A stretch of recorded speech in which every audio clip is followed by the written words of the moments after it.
Right now at 11 o'clock, we start with the cleanup after a wild and windy night. Good evening and thanks for joining us tonight. I'm Mark Zinni. And hi everyone, I'm Erin Connolly. Uprooted trees bringing down power lines, even crushing some cars.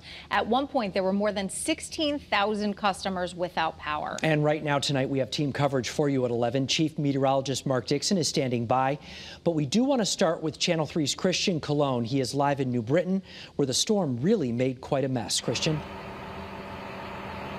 Yeah, it really did. We're here on Adams Street, and you can see crews are still here. They've been here for over 5 hours, and we've seen them kind of change that pole right there. And actually, just to give you some context, a tree was uprooted and landed on the power lines here. So now, clearly, 5 hours of mess. They've been cleaning the power lines, and they just installed that pole right there. And like you guys said, here in New Britain, over 1,400 customers were without power. And at last check, only about 60 customers are without power tonight.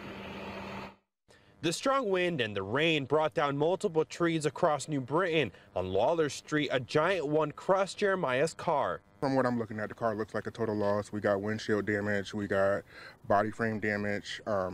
It's just total. Jeremiah is heartbroken for his loss, but feels lucky he wasn't inside. I'm happy nobody's in the hospital, and I'm happy nobody's in the cemetery. So a car can be replaced. I can only be thankful and only just say it happens. Across town on Adams Street, a tree was uprooted and landed in an abandoned house, but the effect was felt throughout the neighborhood since the power lines were pulled down and hundreds lost power. I was sitting in the living room and I was working on a jigsaw puzzle, and all of a sudden I heard this huge crash, then flash of light, and then everything went dark.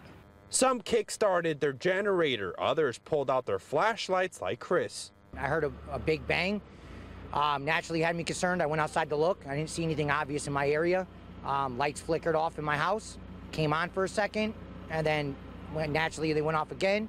And tonight some residents heard the sound of explosions, but Eversource tells us that was probably the transformers automatically shutting down when the tree limbs hit the power lines. Relieved that it's not worse, nobody's hurt. Just would be happy to have the power back on and just get back to normal living, you know.